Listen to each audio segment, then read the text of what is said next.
Bonjour à tous, Franck Muller, ici Lyon. Lyon sous la pluie, nous sommes vendredi soir pratiquement, et nous sommes le 2 octobre. Merci, ravi de vous retrouver. Eh bien écoutez, alors que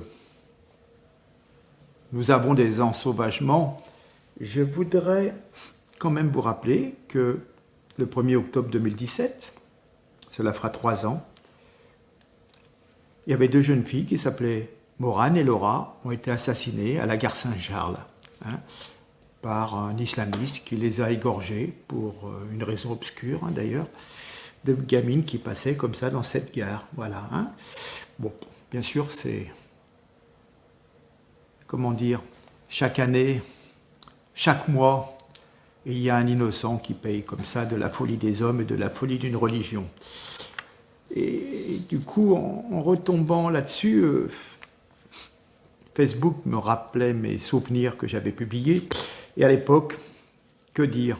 Et c'est toujours d'actualité, encore plus, l'État est faible et ne protège pas sa population.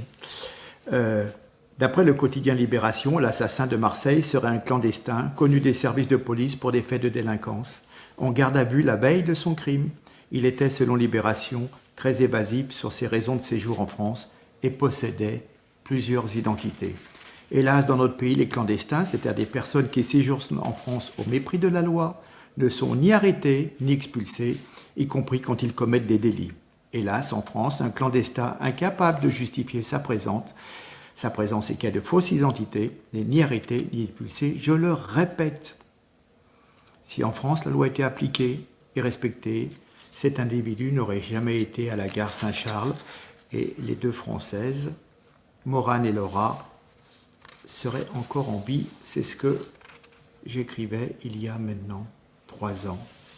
Et depuis, on pisse dans un violon. L'État ne nous protège pas. L'État, n'assume pas la fonction, ce qu'on appelle une fonction régalienne, qui est quand même d'assurer la protection, d'assurer le contrat social, qui est d'assurer la sécurité de toutes les personnes et de les mettre à l'abri des criminels, des voleurs, etc. etc. Il n'y a qu'à voir comment ça se passe dans un commissariat pour comprendre qu'on fait tout pour vous empêcher, vous dégoûter de porter plainte. On va parler du Pakistanais, bien sûr, mais l'islamisme, ça me fait penser Zineb, qui parle des coupables de l'attentat de Charlie Hebdo, puisqu'il y a ce fameux procès. Et puis, qu'est-ce qu'elle nous dit? Elle nous parle des coupables. Ceux qui, par un lavage de cerveau, font que, du coup, on devient des cibles. Et elle dit, je pense au CCIF, le collectif contre l'islamophobie en France, dont l'existence est une insulte pour nous, les parties civiles de ce procès, car ce collectif milite à grands frais contre un délit qui n'en est pas en droit français, une imposture intellectuelle nommée islamophobie. Alors même que mes collègues de Charlie ont justement été tués pour leur supposée islamophobie, le CCIF continue imperturbablement, 5 ans après, à distribuer des accusations d'islamophobie, mettant impunément des cibles dans le dos de ceux qui critiquent l'islam. Le CCIF est une fabrique à racisme qui promeut division et sectarisme, qui n'a jamais œuvré pour le bien commun de tous les Français, mais qui s'emploie uniquement à arracher des privilèges identitaires pour sa petite chapelle communautaire. Voilà. Là, elle a bien cerné, c'est clair. Voilà. Et puis, alors, Zineb nous parle aussi des collabos. Donc, elle nous parle de Rokhaya Diallo, qui, au lendemain de l'incendie au cocktail Molotov contre les locaux de Charlie en 2011, a signé une pétition minimisant cette agression et accusant le journal de racisme. Donc, c'est normal qu'on y mette le feu, parce que c'était des gens racistes. Elle parle aussi d'Elbi Penelel, qui, le 17 janvier 2015, a fait une conférence avec Tariq Ramadan, assurant qu'il n'avait aucun désaccord sur le fond. Voilà. Puis Daniel Obono, à qui le sang de ses amis de Charlie et les éclats de cervelle sur le plafond de la salle de rédaction n'ont pas réussi à arracher une larme, tant sa complaisance envers les bourreaux est grande. Et puis elle pense également à tous les médias, à tous les journalistes qui ont osé écrire quelques semaines ou quelques mois avant la tuerie que la protection policière de Charmes était indue et qu'elle coûtait cher aux contribuables. Voilà.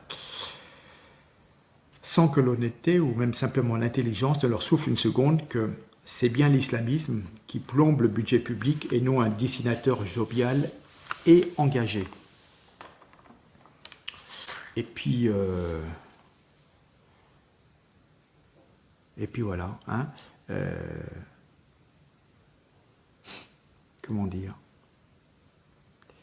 Tous ces gens, en fin de compte, n'ont certes pas de sang sur les mains, mais ils en ont sur leur conscience. Honte à ses collabos de nous avoir trahis. Elle dit, Zineb, je ne leur pardonnerai jamais, car entre eux et moi, il y a le sang des innocents. Voilà. Bon, ben revenons encore. Toujours les mêmes. Alors, qu'est-ce qu'on me dit là? Le Pakistanais, là? Il serait arrivé il y a 3 ans comme mineur isolé. Ah ouais? Alors le mec, il a 25 ans, donc il avait 22 ans à l'époque, et on a cru qu'il avait 18 ans. Putain, les mecs, vous achetez des lunettes, hein. Enfin, toujours 2 poids, 2 mesures face à l'islamisme, hein, ça, on est d'accord. Voilà. Hein. Vous vous rendez compte, parce que, oh là là, ces dessins, il y a des milliards de croyants musulmans qui sont menacés. Hein. Oui, oui. Ils souffrent, hein, parce qu'ils sont dans un pays laïque, hein, qui est très très méchant avec eux, hein, qui est raciste. Hein. Mais enfin, c'est Zineb, c'est Mila, c'est Riss, c'est les journalistes de Valeurs Actuelles qui ont dû être mis sous protection policière. Hein. Ce n'est pas les musulmans qui sont sous protection policière. Hein. Naïveté, pacifisme, les bons sentiments mièvres et la lâcheté sont à l'ouest le camp que l'on plaint le plus et le plus dangereux. C'est de leur violence à eux, ces musulmans fanatiques, dont il faut se protéger et dont on protège si mal les républicains et les gens libres qui exposent une opinion. Et puis cette vraie violence, elle ne s'arrête pas quand on ferme son ordinateur, son application Twitter. C'est une violence qui n'est pas verbale, c'est une violence qui tue.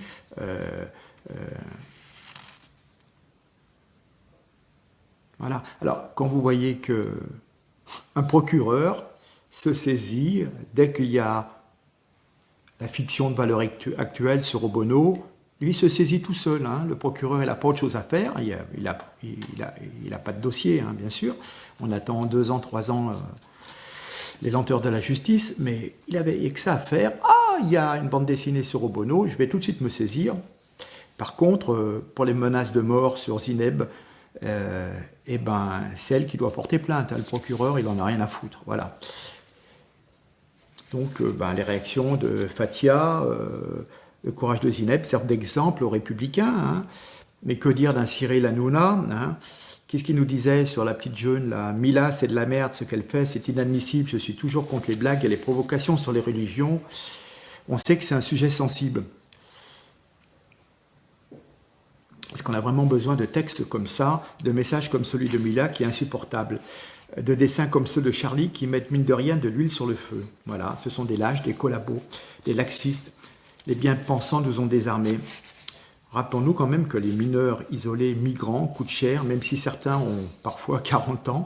Libération avançait un chiffre de 50 000 € par an et par mineur. Donc cet apprenti djihadiste hein, qui arrive à l'adresse de Charlie, enfin Charlie n'y est plus depuis 5 ans, hein, et qui va filer 2 coups de machette au premier qui passe, comme si c'était coupable de quoi que ce soit, alors que c'est simplement des voisins. Vous voyez, mais on a des déchets intellectuels. On a des déchets intellectuels qui viennent en France. Donc ce monsieur nous a coûté 150 000 € en 3 ans, contribuable, hein, nourri, blanchi aux frais de la princesse. Il veut faire un attentat pour venger l'honneur du prophète. Et puis en fin de compte, il va à une adresse, je ne sais pas comment il a trouvé l'adresse déjà, et puis une adresse qui n'est plus actuelle. Et il voit 2 personnes qui sortent d'un bureau à côté, et il les prend pour des journalistes de Charlie, et hop, je te fous des coups de couteau, des coups de ce qu'on appelle une feuille de boucher, je crois, la petite hachette là. Non mais c'est n'importe quoi. On récupère la crème de la crème en imbécilité. Hein. Et puis alors la famille au Pakistan, hein, qui se félicite, tout le village est content, il a défendu l'honneur du prophète. C'est vraiment tous une bande de cons.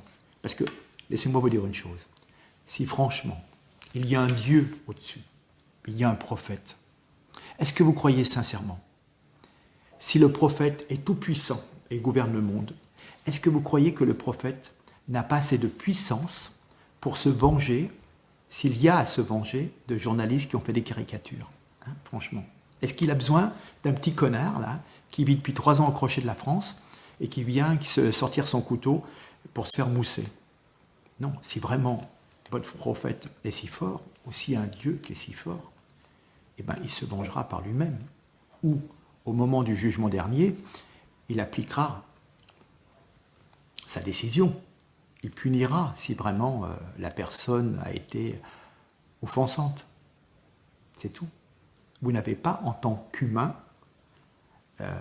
le droit de décider de la vie ou la mort de quelqu'un. Voilà. Hein. Ceci est... Enfin non, c'est vraiment une bande d'imbéciles, c'est pas possible. Bien. Alors, oui, j'ai une pensée aussi. En région lyonnaise, nous avons cette fameuse Victorine qui a été retrouvée noyée dans un ruisseau. On ne sait pas ce qui s'est passé. Si c'est une connaissance, si c'est un rôdeur, si c'est... On verra. Hein.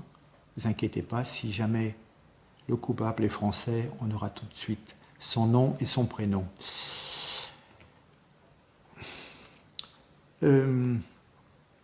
Comment dire? Je voulais vous dire... Ah oui, justement, alors... toujours, cette insécurité, vous voyez, une jeune fille qui rentre en fin d'après-midi tranquillement et qui est agressée. Voilà, alors j'étais tombé sur une association qui dit n'a pas besoin d'attendre les comptes rendus de cette nouvelle enquête pour comprendre qu'il faut être inconscient et indigne du moindre statut pour affirmer qu'en France, l'insécurité est de l'ordre du fantasme. Eh bien oui, c'est vrai. Hein. Rappelez-vous qu'il y a 30 ans, on n'agressait pas des jeunes filles comme ça. Hein. Placer des Taubira et autres Dupond-Moretti à la tête de notre justice revient ni plus ni moins à laisser sombrer notre pays dans le chaos. Ça doit être une association de gardiens de la paix. Nous dressons face à l'injustice. En 2015, nous étions tous devant le ministère de la Justice face à Taubira. Retournons-y face à Dupond-Moretti. Est-ce trop demander que nos petites innocentes aient une chance de rentrer saines et sauves à la maison? Laissez-nous faire le boulot. Arrêtons de tout faire pour casser les forces de l'ordre et laisser ainsi libre cours aux agissements de tous les détraqués qui déambulent dans nos rues. Voilà. Donc, combien de temps encore? Combien d'Axel? Combien de Victorine allons-nous encore devoir attendre pour nous lever contre la barbarie et l'ensauvagement de notre pays? N'est-ce pas, monsieur le ministre? Mon Dieu. Oui, alors je revenais sur l'attentat du Pakistanais. Rappelez-vous quand même qu'une femme souffre de plaies, de fractures au visage et l'homme de fractures au crâne. Voilà, hein, à coups de machette. Rendez-vous compte, il a attaqué une femme, ce Pakistanais. Hein. À Lyon, des mineurs, musulmans évidemment, ont attaqué une boucherie parce qu'ils vendaient du porc. Voilà, c'est bon quoi. Je veux dire, un jour vous allez vous balader avec votre sandwich jambon beurre et on va vous filer un coup de couteau parce que vous avez du cochon dans votre pain. Le comique de service, Macron. Ce qui se passe en Biélorussie, c'est une crise de pouvoir, un pouvoir autoritaire qui n'arrive pas à accepter la logique de la démocratie, la logique, et donc il ne l'accepte pas et s'accroche par la force, hein, ce pouvoir. Il est clair que Loukachenko doit partir. Ah, mais je croyais que Macron parlait de son pouvoir à lui, hein, parce que une 50aine de semaines avec des gilets jaunes, c'est peut-être bien la preuve qu'il y avait quand même une crise de pouvoir aussi, hein, et que lui s'accroche. Enfin bon. Alors, Marlène Schiappa nous dit « Nous allons créer 4000 places en plus pour héberger les demandeurs d'asile et nous en sommes fiers. » Alors que la France a été frappée d'un nouvel attentat dont l'auteur est une personne d'origine pakistanaise, qui n'avait rien à faire ici, Marlène Schiappa annonce la création de 4000 places supplémentaires pour les demandeurs. D'accord. Et avec fierté, c'est une pure folie que d'accueillir des milliers d'étrangers alors que nous subissons déjà une insécurité folle. De plus, la demande d'asile a été dévoyée depuis bien longtemps. 90% des débutés du droit d'asile qui sont reconnus en fin de compte avec des demandes fantaisistes, ne sont jamais expulsés. Le gouvernement montre une fois de plus sa déconnexion de la réalité et de son inconscience dangereuse. Et après, ces gens, eh ben, au bout de 3-4 ans, après quelques manifestations pour la régularisation des sans-papiers, eh ben, on leur donne des papiers et puis ils ont de nouveau droit à tout, voilà, en ayant chié sur la France.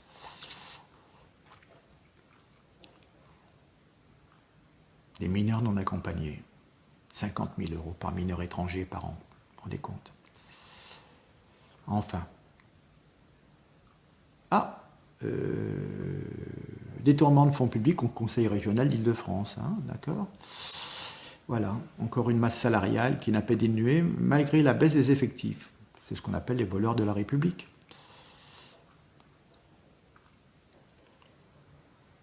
On va repartir évidemment sur le papa du terroriste pakistanais qui est tout content.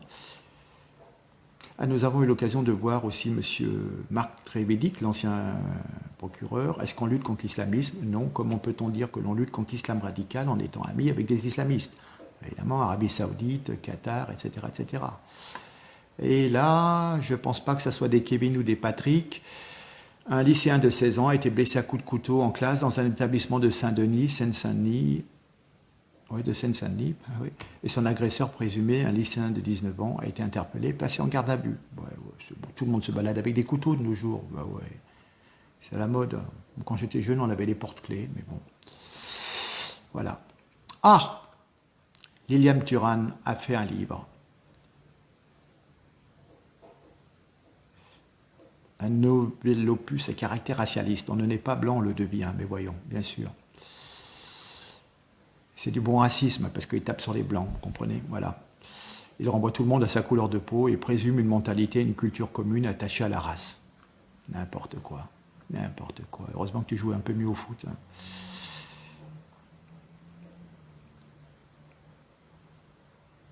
Les blancs. Enfin, il utilise l'histoire comme enquête à charge. Quand il répète des mensonges, la propagande indigéniste plutôt que les vérités désagréables dont témoignent les vrais historiens. La traite esclavagiste, avec l'existence de 3 traites, une commise par les Noirs sur les Noirs, une par les Arabo-musulmans sur les Noirs et une par les Blancs. Mais surtout, l'histoire est plus contrastée. Hein, voilà. Lui, il revisite tout et en fin de compte, il fait un mélange, les conquêtes coloniales, l'esclavage, les empires, le code noir, l'instrumentalisation de la science et de la religion, la post-décolonisation, le pillage des ressources naturelles. Voilà. Mais enfin, il faut quand même lui rappeler que ce sont quand même les Européens qui ont dit qu'il fallait arrêter la traite et que tout le monde avait droit à une dignité humaine et que les hommes naissaient libres et égaux en droit. Hein. Ce n'est pas les Noirs qui l'ont pensé, ce sont quand même des Blancs. Hein. Voilà. Hein. Et l'Afrique est aussi payée par les siens. Hein. Mais c'est toujours la faute du blanc, bien entendu. Hein, d'accord. Voilà, enfin bref. Ça fait vendre du papier. Au fait, le Covid, rappelons-nous quand même que 3400 lits d'hospitalisation complète ont été supprimés en 2019. Pas de masque, pas de test, pas de lit, une incompétence totale et un manque d'anticipation qui nuit encore gravement à notre pays. Et oui, et Macron est responsable, bien entendu, puisqu'il est là depuis 3 ans. Justement, testé positif, je vous ai déjà parlé des tests, j'y reviens. Vous êtes testé positif, mais pour quel coronavirus? Le HCOV 229E, le HCOV OC43, le HCOV NL63, le HKU1, le SARS-CoV, le MERS-CoV, le SRAS-CoV. Tous ces coronas peuvent exister dans le corps humain. Le test PCR détecte n'importe lequel d'entre eux, sans distinction. Même s'il n'est pas récent, s'il reste des restes viraux d'il y a 6 mois, comme je vous l'ai déjà dit. Hein, voilà. Donc les premiers, c'est simplement des rhumes, hein, le HCOV, voilà. Mais personne, donc, on vous dit, on a 15 000 cas positifs. Alors évidemment, ce n'est pas des malades, c'est des gens positifs, mais c'est des gens positifs, mais pour 80%, ce sont des gens positifs au corona, du rhume, du mois de janvier ou du mois de novembre de l'année dernière. On ne vous dit pas qu'ils sont positifs au Covid, ils sont positifs au test PCR. Vous voyez ce que je veux dire? Voilà. C'est pour ça, en fin de compte, qu'il y a plein de faux positifs. Hein, voilà. Mais bon, ils sont positifs, il y a des cas. Voilà. Enfin, Elon Musk nous dit qu'il ne se fera pas vacciner contre le Covid et traite de Bill Gates de crétin. Donc, Elon Musk, c'est celui qui fait les fusées qui vont. Voilà. Nous avons eu un petit rapprochement au niveau de la droite. La maire de Montauban, Brigitte Barège, et Robert Ménard est venu, ils ont discuté ensemble entre maires de villes moyennes. Voilà. Est-ce qu'elle est LR, lui il est un peu plus à droite, mais bon pour l'instant, rien de neuf. Ah, au fait, l'État est un peu voleur sur les coins. Comment dire ?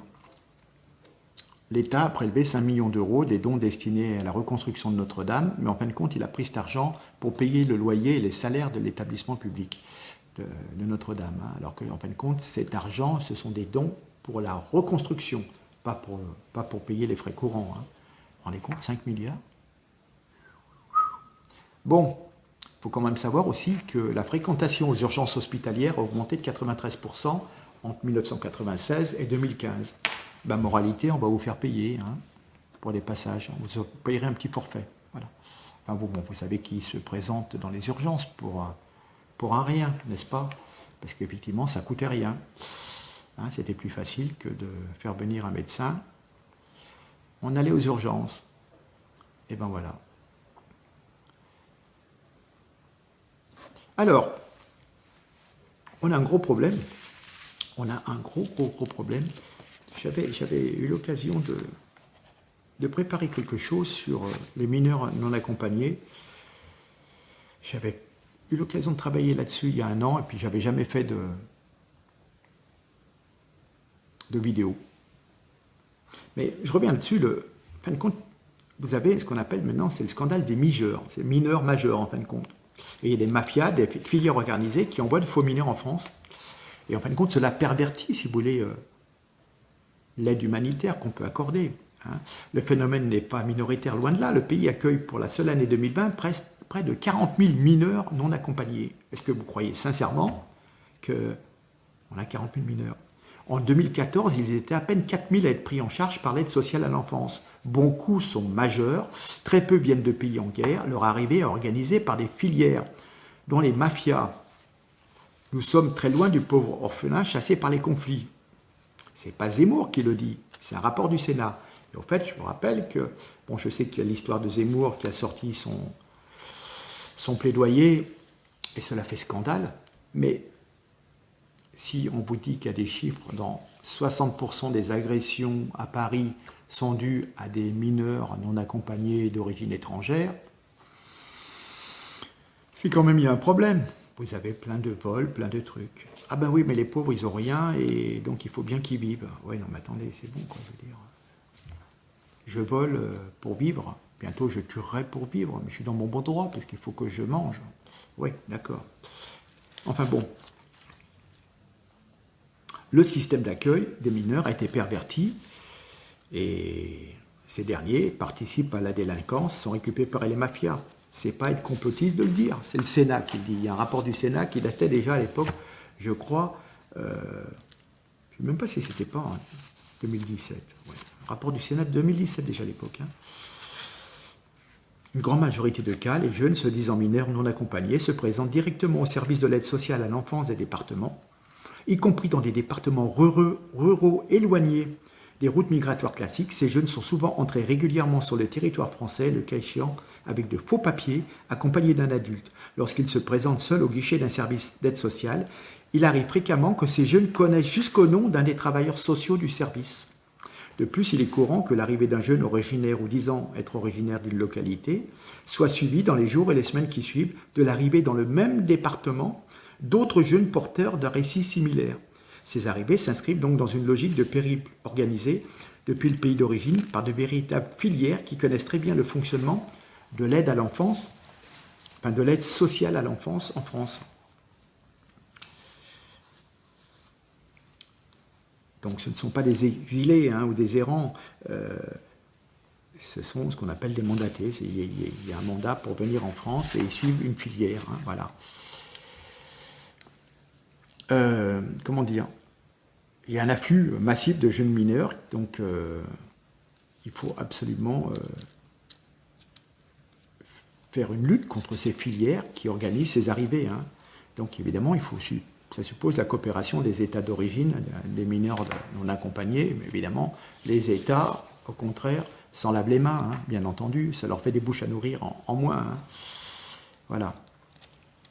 Il apparaît qu'une partie importante des personnes se présentant comme MNA sont finalement évaluées majeures, et dans une moindre mesure, l'évaluation peut faire apparaître que l'intéressé n'est pas du tout mineur. On est bien d'accord. Hein.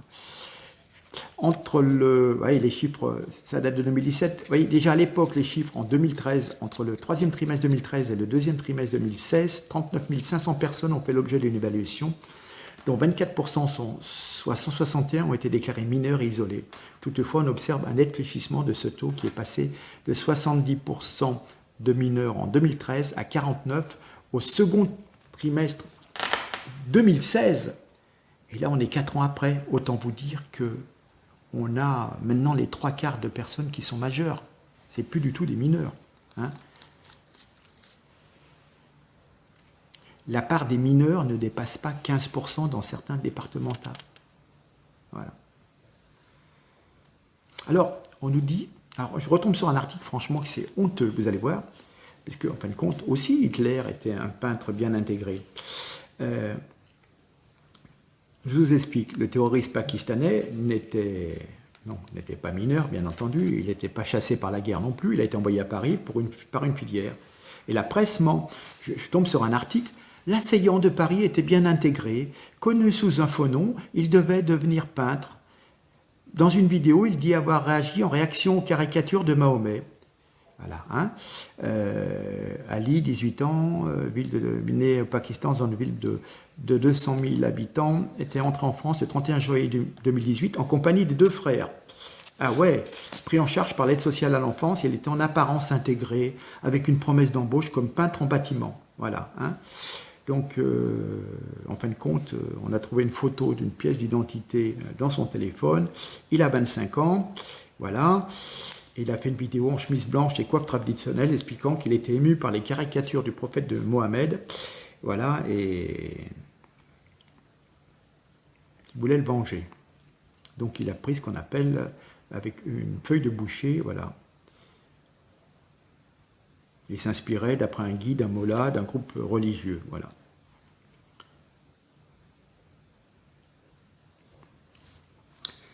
Donc, vous avez une habitude prise par les journalistes de la bien-pensance, poser des questions, y répondre en assénant des vérités justes. Tous ceux qui les réfutent ne seraient que des complotistes.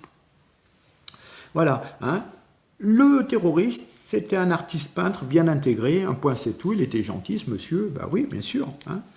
Voilà. C'est de la folie. Hein. Donc, mais réfléchissons-nous, puisqu'en fin de compte, il faudrait peut-être aller au fond des choses. Âgé de 25 ans, sous une fausse identité. Donc il a escroqué pendant 3 ans l'aide sociale à l'enfance. Il a détourné l'argent des impôts, destiné à l'enfance en danger. Pendant ces 3 ans, il n'a pas foutu une rame pour accomplir une tâche utile à la communauté humaine, au peuple français qu'il recevait, le logeait, l'habillait, le nourrissait. Le journaliste nous dit qu'il venait devenir peintre, mais il se trimballait en permanence avec une arme. Hein. En fin de compte, un couteau n'est pas un pinceau quand même. Bon. On nous dit qu'il appartenait à une secte non violente dont les adeptes égorgent les gens qui ne sont pas trop pour qu'on punisse de mort le blasphème, hein, puisqu'il y avait eu déjà des gens de cette même secte qui avaient tué des personnes. Hein. Voilà. Mais il est vexé par les caricatures de Chali, et donc voilà, il voulait couper en deux les passants innocents pour apaiser sa souffrance, hein, bien sûr. Voilà. Hein. Donc super bien intégré ce garçon, hein, voilà. Donc en fin de compte, le journaliste se fout de notre gueule. Hein. Ils écrivent des énormités.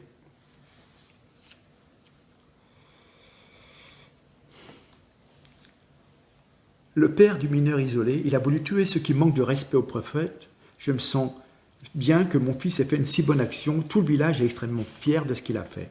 Voilà. Enfin, je tiens quand même à rappeler très très brièvement, vous avez des tas de... Regardez dans les petites annonces, les courriers de la presse régionale, on ne casse plus maintenant la nationalité des jeunes délinquants. Le courrier Picard fait état en janvier de 3 mineurs marocains interpellés lors du cambriolage d'une pharmacie. À Orange, en septembre 2019, ce sont des jeunes marocains qui sont interpellés alors qu'ils s'en prennent à une pharmacie. À Châlons, en décembre 2019, un jeune d'origine étrangère jugé pour avoir cambriolé des pharmacies. Les méfaits de certains jeunes étrangers ne s'arrêtent pas là. Ce sont des vols, des agressions en tout genre que relatent les médias régionaux. Nancy, mineurs non accompagnés, donc traduire, de jeunes étrangers commettent selon 20 minutes, 27 janvier, des vols de portables avec violence. À Nantes, selon Ouest France, interpellation de jeunes délinquants. Pont-Sainte-Maxence, le maire est obligé d'instaurer un couvre-feu pour les mineurs. L'objectif est de faire cesser l'arrivée de jeunes étrangers qui viennent de la région parisienne pour commettre leurs méfaits. En Gironde, la délinquance est en hausse et les mineurs étrangers ne sont pas en reste. À Montpellier, les mineurs délinquants sont finalement majeurs. Le 21 février, selon le Parisien, 15 mineurs isolés ont été interpellés pour plusieurs cambriolages dans les Yvelines. Algériens, Marocains, les jeunes étrangers ont fait l'objet d'un rappel à la loi, bien qu'ils aient reconnu les faits, et bien sûr, ils sont toujours dehors. Interpellation par la BAC du commissariat d'Anguin d'un mineur étranger isolé pour 4 vols aggravés et 5 tentatives de vol au préjudice de commerce. Dans la même nuit, délinquance en Île-de-France, derrière les mineurs isolés, l'ombre des réseaux. Nombre d'interpellations de jeunes migrants délinquants pour des cambriolages et vols est en forte hausse. Les autorités veulent s'attaquer aux donneurs d'ordre qui pilotent ces ados toxicomanes accros aux médicaments. Dans le quartier de la Goutte d'Or, depuis début 2020, 6309 mineurs étrangers ont été interpellés dans l'agglomération parisienne, plus 42%. Voilà. 19 août 2020, les commerçants d'Île-de-France continuent d'être cambriolés par ceux qu'on a surnommés les migeurs, ces mineurs isolés ou prétendus tels qui ne révèlent jamais leur âge véritable au moment de leur attestation pour échapper aux sanctions prévues pour les majeurs. Ainsi, on arrive avec une affaire classée sans suite. Voilà, les collègues sont très déçus, rapporte le secrétaire régional d'Alliance. C'est très compliqué pour nous de pouvoir identifier les auteurs quand ils ne sont pas fichés. D'ailleurs, ils en jouent. Souvent, ce sont réellement des mineurs. Ils sont dehors. Et la plainte déposée, ils sont laissés libres ou placés en foyer dont ils s'échappent dès le lendemain. Parfois, il y a des voleurs âgés de 11 et 12 ans. C'est incroyable. Vers 23h45, ils ont forcé le rideau métallique de la pharmacie avant de faire masse sur 450 € qui se trouvaient dans le tiroir caisse. À minuit et demi, ils se sont attaqués à une boulangerie. Et vers 1h du matin, les policiers les ont chopés. Vous voyez, encore un jeune de 14 ans qui a cambriolé une pharmacie. Oui. Un riverain surprend 3 voleurs qui jetaient une bouche d'égout dans la vitrine de l'officine pour y pénétrer. Ils ont pris 150 € avant de prendre la fuite. Et un a été arrêté, alors il tentait de forcer l'entrée d'une pizzeria. Ouais. Voilà, des réseaux basés à Paris, en Seine-Saint-Denis, 3 mineurs isolés sans domicile fixe arrêtés à Aubonne, dans le Val d'Oise, 7 cambriolages nocturnes au cours du même mois. En quête d'argent, ces voleurs sont aussi à la recherche de médicaments comprenant de la codéine. Hypothèse de réseau amenant sur place ces adolescents et enfants entrés illégalement en France en provenance du Maroc ou d'Algérie. Voilà. Bordeaux, bande organisée qui égoulait le butin des mineurs non accompagnés. J'en passe. Montpellier. En 2018, 120 affaires seraient liées à des mineurs d'origine étrangère séparés de leur famille. C'est rien que pour Montpellier. Un adolescent de 13 ans, mineur isolé étranger, a été interpellé 3 fois en 3 jours à Nantes pour des vols avec effraction du recel, un vol commis sous la menace d'un couteau. Quand je vous disais la violence des mineurs qui n'hésitaient plus maintenant à s'attaquer à des adultes, voilà, c'est ça. Cela fait plusieurs semaines que Bordeaux fait face à une hausse importante des agressions à l'arme blanche dans plusieurs quartiers, dont celui de Saint-Michel. Voilà. Donc le secrétaire général du syndicat assure que ces faits sont généralement l'œuvre de mineurs non accompagnés, dont le nombre serait croissant dans la ville. Voilà. Donc on a un très trop gros problème, et voilà, je vous ai relaté les éléments, mais d'après notre ministre de la Justice, il n'y a surtout pas d'ensauvagement. Quand vous avez des gamins de 13 ans ou de 11 ans qui attaquent des pharmacies, des gamins de 13 ans qui vous menacent avec un couteau pour vous délester de votre argent ou de votre portable, ne me dites pas qu'il n'y a pas d'ensauvagement. Voilà. Bon. Alors, peut-être que Zemmour, quand il dit c'est tous des voleurs, c'est tous des assassins, c'est tous des bioleurs,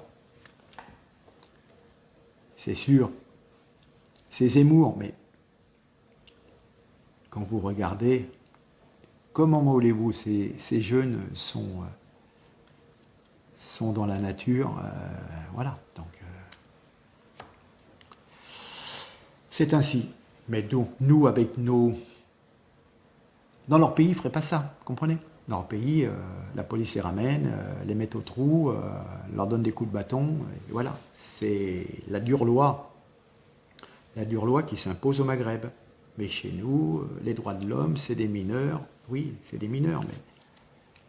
Vous savez, un mineur de 14, 16 ans, 17 ans, 18 ans, qui vous menace avec un couteau,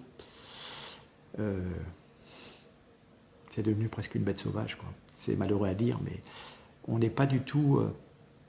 nous ne sommes pas formatés mentalement, avec notre esprit un peu chrétien des droits de l'homme, à nous battre contre des personnes pour qui nous ne sommes que du butin, en fin de compte, que des mécréants.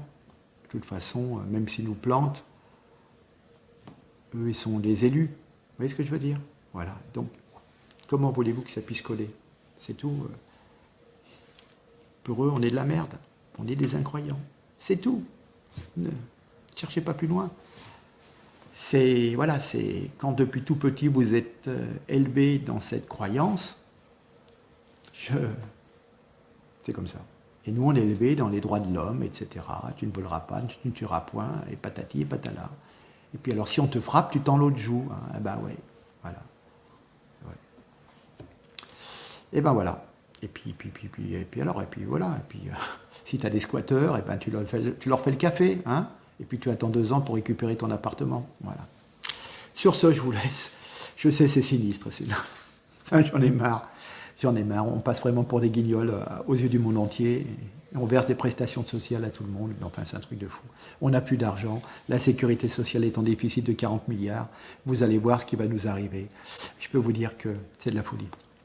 Au niveau économique, on est dans une merde sombre. Bientôt, on va sucrer les retraites, vos allocations chômage. Ça va faire comme en Grèce, il y a 10 ans. Il y avait des gens qui avaient des retraites et on leur a mis même pas la moitié de leur retraite. Vous allez arriver au distributeur de banque, on vous dira, vous retirez 50 €. La banque n'a plus d'argent.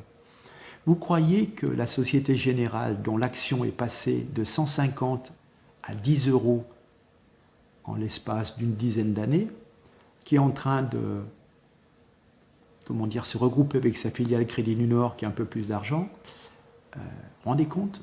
On vous a fait acheter des actions Société Générale il y a une dizaine d'années, vous avez investi et vous vous retrouvez avec 10% de votre capital. À part ça, les banquiers ne sont pas des voleurs. Vous voyez? Non. Donc, soyez très très prudents au niveau de vos liquidités, etc., etc. Pas tous ces œufs dans le même panier, pas tout dans la même banque. Et faites très très attention à vos placements, parce que je pense qu'ils vont trouver le moyen de nous ponctionner sur des comptes comme ça s'est fait dans d'autres pays. Ne dites pas, ça ne nous arriverait pas à nous. Si. Puis de toute façon, maintenant les Français ont prouvé qu'ils étaient des moutons, donc de toute façon, on sera tendu un jour ou l'autre. Soyez-en persuadés. Et on se rapproche de plus en plus. Sur ce, allez, je vous laisse profiter de votre week-end, méditez, et puis voilà, faites attention à vous, et je vous retrouve en début de semaine prochaine. Voilà, à très bientôt. Merci en tous les cas, et puis ma foi, abonnez-vous, partagez. Je sais, je suis un peu sinistre, hein, mais bon, j'essaie d'ouvrir les yeux un petit peu à tout le monde, vous voyez. On a plein d'informations, mais c'est sûr c'est pas nos médias, la télé, on vous parle. Tiens, en fait, je vous parlais d'économie, là. Quand vous avez des boîtes comme Disney, qui licencient, je crois, dans les 25 000 personnes aux États-Unis. Mais Disney, à Paris, vous croyez qu'ils vont garder tous les gens, là? Il n'y a plus de touristes, il n'y a plus d'anglais, il n'y a plus d'allemands. Il n'y a plus personne qui vient à Disney.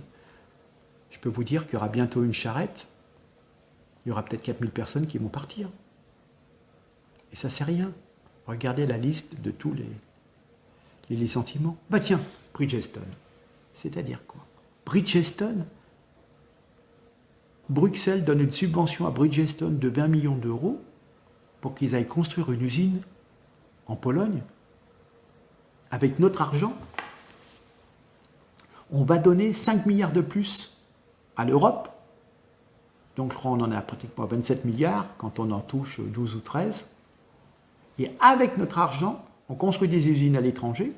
On aide la Turquie pour la mettre à niveau et d'autres pays comme ça. On leur construit des usines et après on ferme les nôtres parce qu'eux, ils sont à 7 ou 8 euros de l'heure de main-d'œuvre quand nous, on est à 30 euros. Comment voulez-vous que ça aille bien? Comme me disait un collègue hier soir en discutant, on déshabille Pierre pour habiller Paul. Mais c'est tout le temps les Français qu'on déshabille pour habiller les autres. Et en plus avec notre argent, puisque nous sommes l'un des plus gros contributeurs de l'Union européenne. Voilà. Hein, vous vous rendez compte? Quel fantastique système pour casser la France. La France, c'était un gros pays, et maintenant, une région de l'Europe, commandée par Bruxelles. Voilà. Réveillez-vous. Allez, je vous laisse. À très bientôt. Je vous embrasse tous. Portez-vous bien. Hein. Soyez prudents. Merci. Au revoir.